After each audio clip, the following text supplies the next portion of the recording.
بسم الله الرحمن الرحيم الحمد لله نحمده ونستعينه ونستغفره ونعوذ بالله من شرور أنفسنا ومن سيئات أعمالنا من يهده الله فلا مضل له ومن يضلل فلا هادي له وأشهد أن لا إله إلا الله وحده لا شريك له وأشهد أن محمدا عبده ورسوله أما بعد فإن أحسن الكلام كلام الله وخير الهدى هدى محمد صلى الله عليه وسلم وإن شر الأمور محدثاتها وكل محدثة بدعة وكل بدعة ضلالة وكل ضلالة في النار. So in the previous lesson we looked at the statement of Imam al-Tahawi rahimahullah ta'ala وَنَتَّبِعُ السُّنَّةِ وَالْجَمَاعَةِ وَنَجْتَنِبُ الشُّذُوذَ وَالْخِلَافَ وَالْفُرْقَةِ. We looked at the first half of the statement, وَنَتَّبِعُ السُّنَّةَ وَالْجَمَاعَةِ, and in this lesson we will look at the second half of the statement. So, وَنَجْتَنِبُ الشُّذُوذ. So first of all, we mentioned that it is from the great principles of the religion that we are united upon the Sunnah and the Jama'ah. This itself is from the greatest of the principles of the religion. To be united upon Tawheed, upon the Sunnah, to avoid separation, to avoid differing. And so this, when we look into the books of the scholars of the Sunnah past and present, we see them always speaking about sticking to the Sunnah and the Jama'ah. And so the second part of this is to avoid everything which opposes the Jama'ah. And this is ash-shudhudh, al-khilaf, wal-furqah. So Imam al-Tahawi, he said, وَنَجْتَنِبُ الشُّذُوذ. وَنَجْتَنِبُ الشُّذُوذ. So he used the word وَنَجْتَنِبُ. This is al-ijtinab. Al-ijtinab here is at-tark. At-tark means to abandon, to leave and to abandon. And what we mean here when we say وَنَجْتَنِبُ الشُّذُوذ, what we mean here is that out of worship of Allah, that when we avoid separation, differing, we are doing it as ibadah to Allah subhanahu wa ta'ala. Why? Because it is something He commanded, it is from His deen, so therefore it is done out of deen to Allah, ta'abbud, it is out of worship of Allah subhanahu wa ta'ala that we avoid isolation, separation. All of this is out of taqarrub, seeking nearness to Allah subhanahu wa ta'ala. So, this is ijtinab, it means at-tark, and then he said, ash-shudhudh. What is the meaning of ash-shudhudh? Ash-shudhudh, it means, in English we can say it means isolation. In Arabic it is al-infirad, meaning to be on your own. To be separated and to isolate yourself and to become on your own. And then the Shaykh continues to say that anyone who infarada anil jama'ah, the one who separates himself from the jama'ah, which Allah subhanahu wa ta'ala has promised paradise, then he has separated from them, and in the hereafter he will be threatened with hellfire. So just like he separated from them in the life of this world, he separated from the Jama'ah, then in the hereafter, because of his action in this life, then he will be threatened with the hellfire. Because Allah and His Messenger, alayhi salatu wasalam, they promised Jannah, paradise, for those who hold on to the rope of Allah subhanahu wa ta'ala and do not split and divide in the religion. So this is the meaning of ash-shudhudh linguistically. Linguistically it means al-infirad. As for here in the context of our discussion, ash-shudhudh here means fil ilm wal aqeedah. Fil ilm wal aqeedah. It means to isolate yourself, to believe things, to hold things which don't have any evidence. There is no evidence to hold or believe those matters of knowledge or those matters of belief, and which the companions did not know. The companions did not know and understand those things. This is the meaning of shudhudh in ilm and aqeedah. You bring an opinion, you bring a belief that has no evidence, and nor did the Sahaba, nor were the Sahaba radiyallahu anhum, know that thing or were upon that thing. This is why Imam Ahmad rahimahullah ta'ala, in his small treatise Usul Sunnah, he often says, or he says, لا نتجاوز القرآن والحديث. لا نتجاوز القرآن والحديث. That we do not go beyond the Quran and the Hadith. Because when a person, he goes outside of the Quran and the Hadith, especially in the ghaybiyat, especially in those things that we cannot see, those affairs that we can't see, from Allah's names, Allah's attributes, paradise, hellfire, the grave, the hereafter, when we start delving into those things, then a person can easily fall into shudud. He can isolate himself and start, making opinions and statements which have no evidence. So this shudud, it can happen in two ways. There are two levels of shudud. The first one is when a person, he becomes isolated away from a foundation, an important foundation, from an asl, from the usul, from an important foundation in the religion. This is one way, which is the first level. And the second level, which is when a person, he makes a mistake in a branch, in a fara', in a branch of an asl. So he's not deviated in the foundation, but in the branch of the foundation. So the first example, the first one, the level of the shudud in the asl, this is, for example, when a person, he makes big mistakes in the issue of Allah's names and His attributes, in the sifat. He denies the sifat, like the Jahmiyyah and the Mu'tazila, or he makes ta'wil of the sifat, and those kind of approaches. This is a big mistake in the foundation. Likewise, in the topic of iman, in the topic of faith, he denies that actions are from iman, that the a'mal are not from iman. Or he says iman is just belief only, or just speech only. This is a mistake in the foundation. And the same with al-qadar, al-qada wal-qadar. He says, for example, like the extreme qadariyah, that Allah does not know of things until after they happen. Allah only knows things until after they take place.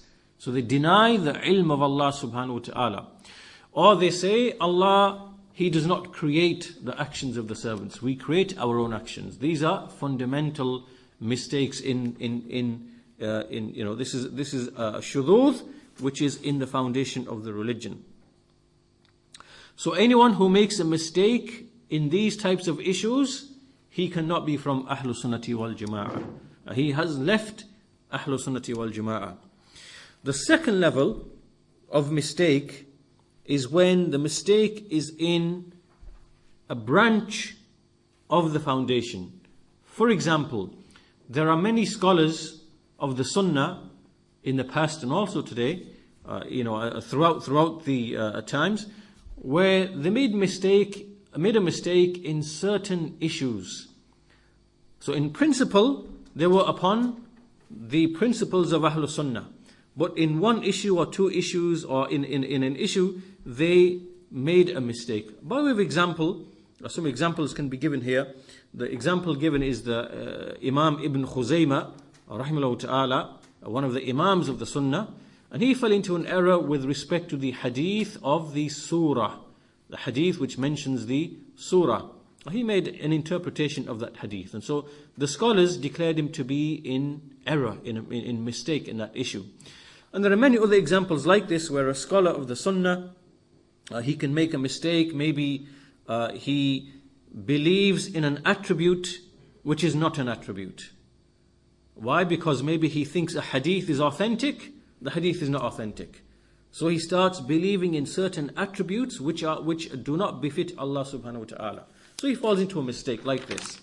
So these kind of mistakes, there are examples found from some of the Imams of the Salaf. They raise certain issues, or they made a claim to certain attributes. Like, for example, Abu Ya'la al-Hanbali, he fell into something like this. Ibn Manda, raised some issues about Allah's istiwa. Does he leave the throne? Does he not leave the throne? Things like that, or the descent, Allah's nuzul. So these kind of things are found amongst some of the Imams of the Sunnah. Now this type of mistake does not take them outside of Ahlul Sunnati wal Jama'ah. Rather, we treat this to be a mistake, simply a mistake that they made. They made some sort of interpretation, but they were mistaken in that regard. So this is the second level, where a person makes a mistake in a branch from the foundation. The foundation is sound, but he makes a mistake in the branch. So, when someone makes a mistake in the first category, we say he is outside Ahlul Sunnati wal Jama'ah. When someone makes a mistake in the second category, we say that he has, he's mistaken, he's opposed the truth, he's fallen into error. This is what we say. And this principle is spoken in detail by Ibn Taymiyyah in many of his books. This issue of when does a person leave Ahlul Sunnah, when does a person just merely make a mistake, can a person be excused for ijtihad, these kind of issues. All of these are discussed in detail by Shaykh al-Islam Ibn Taymiyyah in many of his books. So this is ash-shudhudh. وَنَجْتَنِبُ ash-shudhudh. The second thing he mentioned, wal-khilaf. وَنَجْتَنِبُ ash-shudhudh wal-khilaf. Al-khilaf in the Sharia is evil. It is treated to be evil, shar, and it is madhmoom, it is blameworthy. And in the Quran, Allah subhanahu wa ta'ala, He mentions that khilaf and ikhtilaf is something that He has decreed upon the people. It is something that He has decreed that will be present amongst the people. He said, وَلَا يَزَالُونَ مُخْتَلِفِينَ إِلَّا مَنْ رَحِمَ رَبُّكَ وَلَا يَزَالُونَ مُخْتَلِفِينَ إِلَّا مَنْ رَحِمَ رَبُّكَ. Allah says that they will never cease to be differing. They will never cease to be in disagreement, except those upon whom is Allah's mercy. وَلِذَلِكَ خَلَقَهُمْ وَلِذَلِكَ خَلَقَهُمْ. And for that did He create them. The scholars, they explain from this ayah, from this verse, they say that khilaf and ikhtilaf is something that Allah subhanahu wa ta'ala has decreed upon the people of this earth.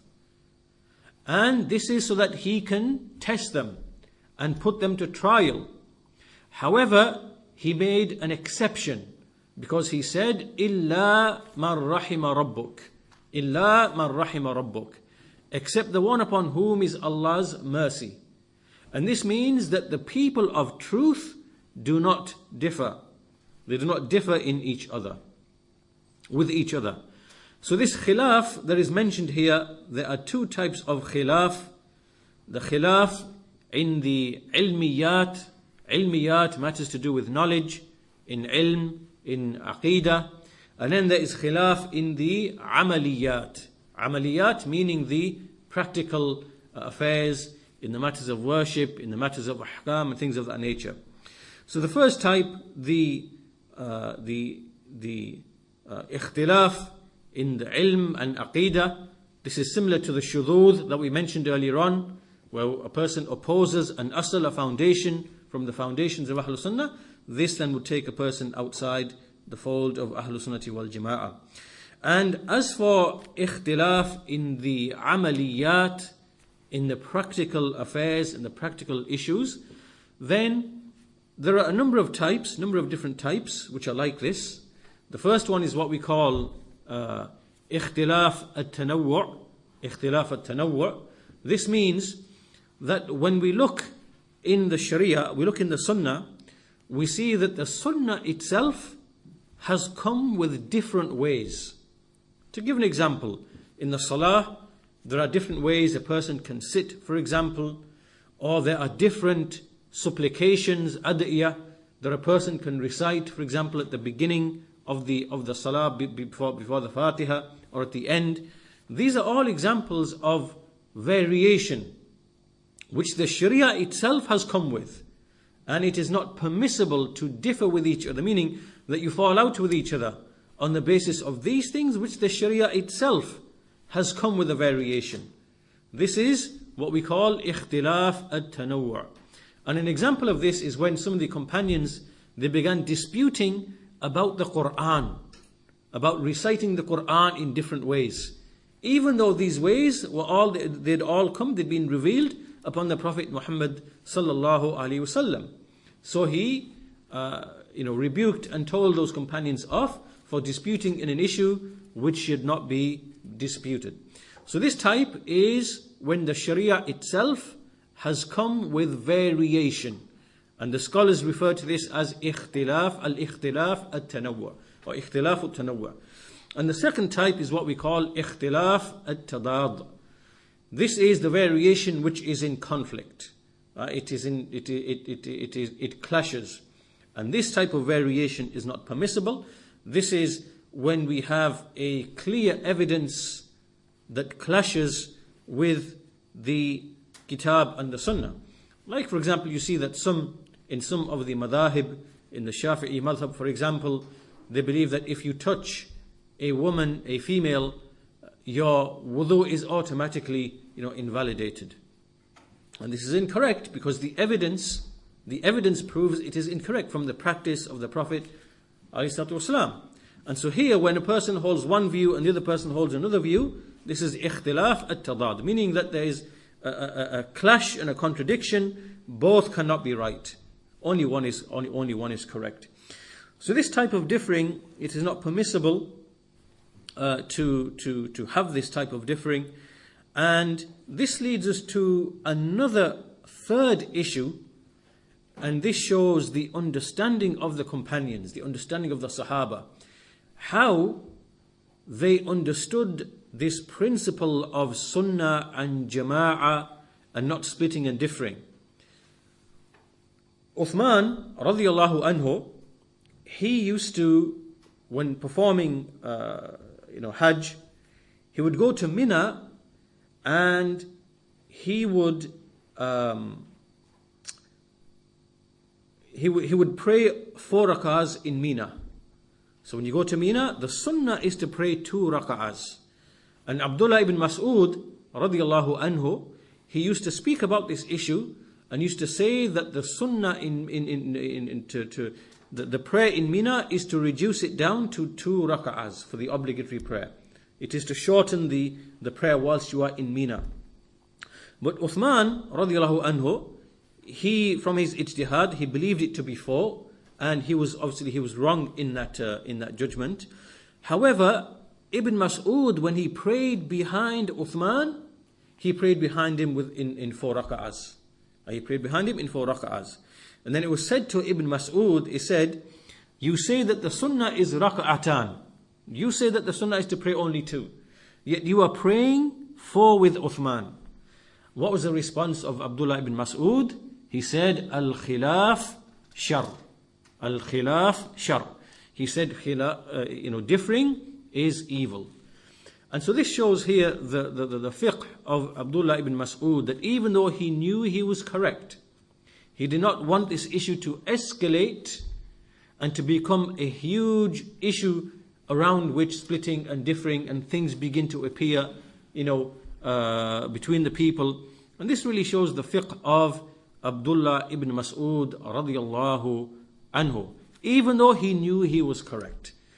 Now, from this we can take a lesson as well. This shows the fiqh of the Sahaba, of these great important principles of the religion. When you look at some of these people who are present today, there are some people present today from the Haddadiyah, and we look at these people and they bring certain issues which the scholars have genuinely differed about. The scholars have differed on these issues. From those issues are, for example, if a person falls into major shirk, do we excuse him due to ignorance? Do we give him the al-udhru bil-jahl? Do we excuse him or do we not excuse him? And these are issues that the scholars have different statements. Some of them give the excuse, some of them don't give the excuse. Likewise, on the issue of the tariqus salah, the one who leaves the prayer, the one who abandons the prayer, is he a disbeliever or is he not a disbeliever? So we see that the scholars have differed on these issues, and even on some new issues. For example, is a person allowed to use videos for da'wah? Can you use video recordings for da'wah? Some of the scholars said no. Sheikh Ibn Baz, other scholars said we don't agree with this. Other scholars said yes. Like you see, Sheikh Al-Albani, and others, they say, as long as it's used for good things, then things like the TV and whatever else, it's something that would, in an ideal situation, be permissible. So the scholars have differed on these issues. And what we find is there are some people who come along, Haddadiyya, from the followers of, Falih al-Harbi and Yahya al-Hajuri and people like that. They take these issues of ikhtilaf. We're not even speaking about one person being wrong and the other person being right in the case of Abdullah ibn Mas'ud in this issue. We are speaking of genuine differences that the scholars have fallen into. And then they make wala wal bara, that if you don't believe this view, then you are a hizbi, you are astray, you are misguided, you are this, you are that, you are like this is the way of these people. And this shows that they don't really truly understand the greatness of this principle. وَنَتَّبِعُ السُّنَّةَ وَالْجَمَاعَةَ وَنَجْتَنِبُ الشُّذُوذ وَالْخِلَافِ وَالْفُرْقَةِ. They don't really truly grasp and understand the importance of this principle, and as a result we can see the harm and the damage and the turmoil they bring to the da'wah and the splits that they create amongst Ahlul Sunnati wal Jama'ah. So the khilaf then, al-khilaf is in the ilmiyat and likewise the amaliyat. This brings us to the third issue, which is, he said, wal furqa wa najtanibu shudud wal khilaf wal furqa. Al furqa is to separate and to split, and we looked at the evidences for this in the Quran. Allah subhanahu wa ta'ala said in Surah Ali Imran, وَاعْتَصِمُوا بِحَبْلِ اللَّهِ جَمِيعًا وَلَا تَفَرَّقُوا وَاذْكُرُوا نِعْمَةَ اللَّهِ عَلَيْكُمْ إِذْ كُنْتُمْ أَعْدَاءً فَأَلَّفَ بَيْنَ قُلُوبِكُمْ فَأَصْبَحْتُمْ بِنِعْمَتِهِ إِخْوَانًا. Hold fast all of you to the rope of Allah, be not divided. Be not divided. Remember the favor of Allah upon you when you used to be enemies, and He brought your hearts together, and you became brothers by way of a favor from Him. So here, this ayah has ordered unity and prohibited from furqa. Likewise in Surah Shura, in the 42nd surah, Allah says, شَرَعَ لَكُم مِّنَ الدِّينِ مَا وَصَّى بِهِ نُوحًا وَالَّذِي أَوْحَيْنَا إِلَيْكَ وَمَا وَصَّيْنَا بِهِ إِبْرَاهِيمَ وَمُوسَى وَعِيسَى أَنْ أَقِيمُوا الدِّينَ وَلَا تَتَفَرَّقُوا فِيهِ. Which is, He has legislated for you the religion which He legislated for Nuh, and that which we inspired to you, O Muhammad, and likewise to Ibrahim and Musa and Isa, which is that you should establish the religion and be not divided therein. وَلَا تَتَفَرَّقُوا فِيهِ. Be not divided therein. So this division, if you remember, we said before, when we spoke about the jama'ah, there is the jama'ah in the deen, we are united in the religious affairs, and there is the jama'ah in the abdan, in the bodies, that we are together as a single body. Then similarly here there is furqa in the deen, in matters of belief, and there is furqa in abdan, in the bodies. So how do we have furqa in the religion, furqa in the deen? It is by following the innovations and the desires.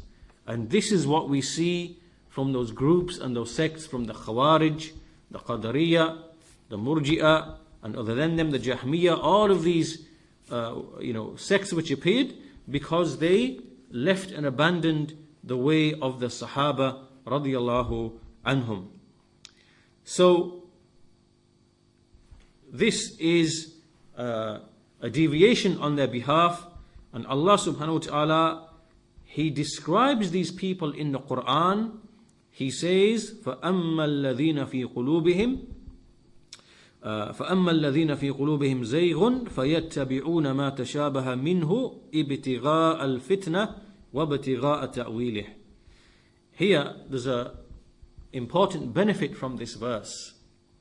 Because in this verse, there are a number of things. First of all, Allah has mentioned that in the Quran, there are verses which have tashabuh. There are verses whose meanings are ambiguous. They're not clear to everybody. Now, this is the important point. Allah subhanahu wa ta'ala, He mentions in this ayah that these people had a deviation in their hearts before they started looking for evidence for their misguidance. Right? So it's important to understand this point, because He said, فَأَمَّا الَّذِينَ فِي قُلُوبِهِمْ زَيْغٌ فَيَتَّبِعُونَ مَا تَشَابَهَ مِنْهُ. He mentioned that they have a zayg in their heart to begin with. And then they went to the Quran and they began to find things by which they could support their misguidance. And so this is in fact from one of the wisdoms why there is the mutashabih in the Quran. It is for ibtila. It is for putting people to test and trial to see who is the one who is going to adhere to the sunnah and the jama'ah, and who is the one who is going to follow his desires. So the point being here that in the Quran there is the mutashabih. There are those things which are not clear to everybody. They are ambiguous in their meaning. It is not known to everybody. But the ulama know and understand those verses. But the people who have a sickness, they have a sickness to begin with. Then they go to the Quran and they leave the clear verses and they go to those ambiguous verses in order to justify their belief. As an example, we see the Khawarij. They will go to the verses in the Quran that mention Allah's threat, the wa'id of Allah subhanahu wa ta'ala, where He threatens with hellfire because of certain actions, like those who kill, for example, those who leave the prayer, for example, those who commit fornication, for example. But then they leave the verses which mention the forgiveness of Allah subhanahu wa ta'ala and which affirm iman for those who fall into major sins like killing and things like that. They leave those verses. So they've left the clear verses, they've gone to the ambiguous verses. But was it the ambiguous verses that misled them? No. They had a disease in their hearts to begin with. And this is the important point from this ayah, because in this ayah the zayg was mentioned first. فَأَمَّا الَّذِينَ فِي قُلُوبِهِمْ زَيْغٌ. Then He said fa. Fa is tartib. It means in succession. فَيَتَّبِعُونَ مَا تَشَابَهَ مِنْهُ. Then they go and pursue that which is ambiguous in the Quran, seeking tribulation, seeking trial, and seeking to make interpretation. So likewise, this is the way of the Khawarij. It's also the way of the Murji'ah. They leave the verses that mention the punishment of Allah subhanahu wa ta'ala and entry into hellfire, and they just go to the verses which mention the promise of Allah, promise of paradise and things which are like that, and forgiveness and so on and so forth. And the same with all of the groups of innovation, they have the same way. So, in the heart is a disease. Then they went to the Quran. There are verses in the Quran which are clear, and there are verses which are ambiguous. Those verses in the Quran which are ambiguous are there as a test and a trial to distinguish between the people of desires, Ahlul Ahwa wal Bid'ah, and from the people of Sunnah and Jama'ah. And therefore, after all of this, this is why the scholars have said that the greatest thing which Allah has commanded in the Quran, from the greatest of affairs that Allah has commanded in the Quran, is al-ijtima'. Al-ijtima'. And from the greatest things that Allah has prohibited is al-iftiraq. Al-iftiraq. Because al-ijtima' is something that brings together the people in the deen, and likewise in their bodies, it brings them together. And likewise in it is the rectification of the servants. And so in ijtima' there is unity and safety, and in iftiraq there is splitting and harm. Likewise shirk. Shirk is furqah. When people worship other things besides Allah subhanahu wa ta'ala. This one worships Isa alayhi salam. This one worships Uzair. This one worships stones and trees and elephants, and this one worships something else, and this one worships this wali, and this one worships that wali. Now we have splitting and separation, furqa. This is shirk. Whereas tawheed is jama'ah. And likewise bid'ah, it is furqa. This one believes this innovation, that one believes that innovation. All different beliefs and doctrines. This is furqa, and sunnah is the jama'ah. So this is how we see that the sunnah and the jama'ah, and abandoning shudud and firqa and furqa and khilaf, all of that is evil. And so this is the discussion of the statement of At-Tahawi, وَنَجْتَنِبُ الشُّذُوذ وَالْخِلَافِ وَالْفُرْقَةِ. Then after this, Imam At-Tahawi, rahimahullah ta'ala, he said, وَنُحِبُّ أَهْلَ الْعَدْلِ وَالْأَمَانَةِ وَنُبْغِضُ أَهْلَ الْجَوْرِ وَالْخِيَانَةِ. So he said after this, وَنُحِبُّ أَهْلَ الْعَدْلِ وَالْأَمَانَةِ. We love the people of justice and the people of amana. The people of justice, al-adl wal-amana, those who are trustworthy. What is the meaning of this?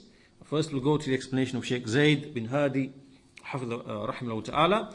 And so he said that Ahlul Sunnati wal Jama'ah, they love the people of justice, al-adl, people who are just. What is the meaning of al-adl? وَنُحِبُّ أَهْلَ الْعَدْلِ. Al-adl, this is the definition of al-adl, it is al-qiyam بحقوق الله تبارك وتعالى جملة وتفصيلا. Al-adl, when we use this word justice, al-adl, what does it mean? It means to perform all of the rights of Allah subhanahu wa ta'ala, tabarak wa ta'ala, in general and in detail. وَالْقِيَامِ بِحُقُوقِ الْخَلْقِ الَّذِينَ أَوْجَبَ اللَّهُ لَهُمْ عَلَيْنَا حقا كحق الوالدين وحق الأرحام وحق الجوار وحق الأصحاب وحق العلماء وحق ولاة أمور المسلمين على اختلاف طبقاتهم وحق المسلم ولا مسلم عموما. So he says here that, so the first part is establishing the rights of Allah subhanahu wa ta'ala. This is from adl, this is from justice. Likewise from adl is to establish the rights of the creation, which Allah has made obligatory upon us. For example, the rights of the parents, the rights of the ties of kinship, the relatives, the rights of the neighbor, the rights of one's associates and friends, companions, the rights of the scholars, the rights of the rulers in their different levels, the right of a Muslim upon another Muslim in general. All of this is al-adl, al-adl. When we are ordered to establish al-adl, which is justice, this is what it means. To fulfill the rights of Allah subhanahu wa ta'ala and to fulfill the rights of the servants that Allah has made obligatory upon us.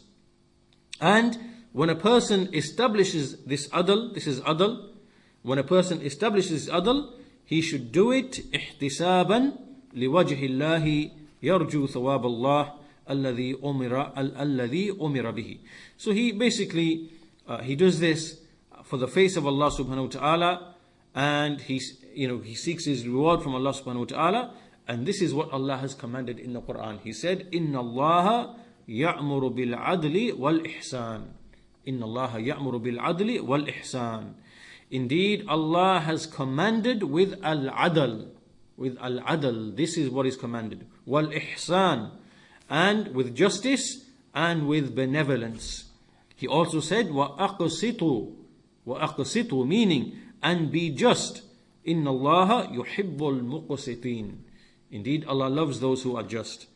And likewise, in the hadith, which is reported by Muslim and others, إِنَّ الْمُقْسِطِينَ عِنْدَ اللَّهِ عَلَى مَنَابِرَ مِن نُّورٍ عَنْ يَمِينِ الرَّحْمَنِ عَزَّ وَجَلَّ وَكِلْتَا يَدَيْهِ يَمِينٌ الَّذِينَ يَعْدِلُونَ فِي حُكْمِهِمْ وَأَهْلِيهِمْ وَمَا وَلَوْا.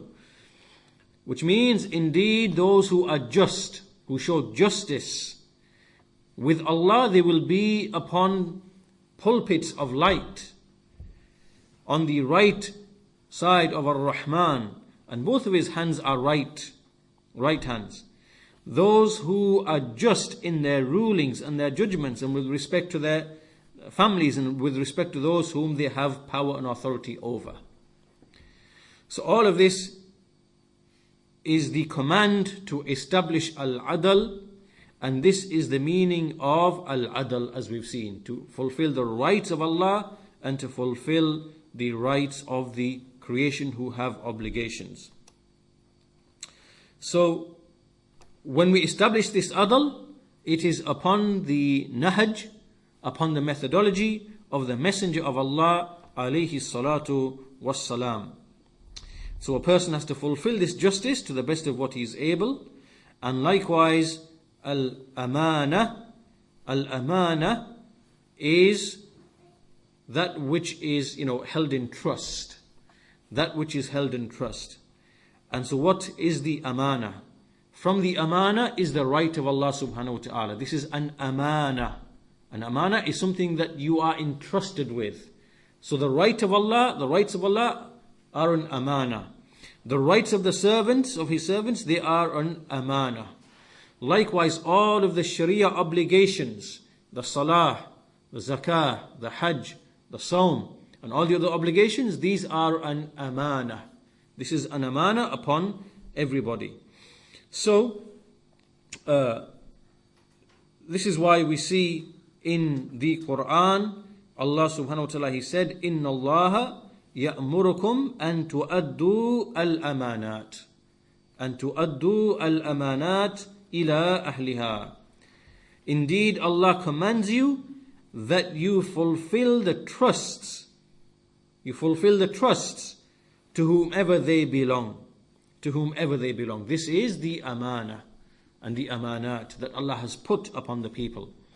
And this amana is something that Allah subhanahu wa ta'ala, He offered to the heavens and the earth and to the mountains. And they refused to take this amana. Allah subhanahu wa ta'ala, He said, إِنَّا عَرَضْنَا الْأَمَانَةَ عَلَى السَّمَاوَاتِ وَالْأَرْضِ وَالْجِبَالِ فَأَبَيْنَ أَن يَحْمِلْنَهَا وَاشْفَقْنَ مِنْهَا وَحَمَلَهَا الْإِنسَانِ إِنَّهُ كَانَ ظَلُومًا جَهُولًا. Indeed, we presented the amana. This amana, we presented it to the heavens and to the earth and to the mountains. But they refused to carry this amana. And they were fearful of it. But then man carried it. Indeed, he is oppressive and he is ignorant. Meaning that it is from the quality, man is created with a quality of being dhaloom and jahul. That he is ignorant and that he is oppressive. And the Mufassirun, they explain about this ayah, they say that Allah subhanahu wa ta'ala, this amana, He presented it to the mountains and to the heavens and to the earth. And He made them to understand. He made them to realize the seriousness of this amana. How great is this amana? And how heavy is this amana? And when they freed themselves, the mountains, the heavens, the earth, they freed themselves out of they freed themselves from this amana out of fear, because they did not want to fall short in fulfilling this amana, and so therefore become, so they out of fear they did not accept this amana. And this shows that anyone who takes on an amana, then he has to strive to the best of his ability to fulfill this amana. And that's why in this ayah in Surah Al-Ahzab, Allah subhanahu wa ta'ala, He mentions that He presented the amana to three things: heavens, the earth and the mountains. They rejected to take this amana, but then man took this amana, and then Allah divided him into three categories. So when they took the amana, man became into three categories. What are those categories? Allah subhanahu wa ta'ala, He says, وَحَمَلَهَا الْإِنسَانِ إِنَّهُ كَانَ ظَلُومًا جَهُولًا لِيُعَذِّبَ اللَّهُ الْمُنَافِقِينَ وَالْمُنَافِقَاتِ وَالْمُشْرِكِينَ وَالْمُشْرِكَاتِ وَيَتُوبَ اللَّهُ عَلَى الْمُؤْمِنِينَ وَالْمُؤْمِنَاتِ وَكَانَ اللَّهُ غَفُورًا رَحِيمًا. And then mankind, he took on this amana. Indeed, he was dhaloom and jahul. He was oppressive and ignorant. in order that Allah may punish the hypocrites, men and women. This is one category, the hypocrites, men and women, and the pagans, the mushrikeen, men and women, and that Allah may turn to the believers, men and women, and indeed Allah is ever forgiving and merciful. So here we have the people divided into three categories in respect to the amana. The first category he mentioned are the munafiqun, the hypocrites. The hypocrites are those who outwardly, when we look at them, it seems that they are fulfilling the amana. So we see the hypocrites amongst the ranks of the Muslimin. They attend the Jum'ah, they attend the Jama'ah, they are with the Muslims in all of the affairs. So outwardly, we see them performing this amana. But inwardly, they have khiyana. Inside their hearts, in the batin, they are concealing disbelief. It is disbelief. What is really motivating them to do all of these outward actions is they want to protect their wealth. They want to protect their status. They want to protect their honor. They want to protect all of these things. They want to protect their blood. And so outwardly they are portraying Islam. It looks like they are fulfilling the amana, and inwardly they are concealing disbelief and hypocrisy. So this means that they are worse than the mushrikeen. The mushrikeen and the mushrikat, they are worse in their disbelief than the mushrikeen and the mushrikat. And those are the ones whom Allah subhanahu wa ta'ala, He mentioned next in the ayah. So then He mentioned the mushrikeen, they are those who do not fulfill the amana inwardly and outwardly. Outwardly and inwardly. So they are very clear and open. This is the likes of the Christians, the Jews, the fire worshippers, the idol worshippers, the Malahida, all of these different factions and groups. They are very clear that they are not fulfilling the amana outwardly and inwardly. Zahiran wa batinan. So what we see from them outwardly is the same as what they have inwardly. It's very clear and very apparent with respect to them. And so this is why the munafiqeen, the hypocrites, will be more severely punished than these types of people. Allah says in the Quran, إِنَّ الْمُنَافِقِينَ فِي الدَّرْكِ الْأَسْفَلِ مِنَ النَّارِ وَلَن تَجِدَ لَهُمْ نَصِيرًا. Indeed, the hypocrites are in the lowest level of the fire, and you will not find for them any aider, any helper. Why?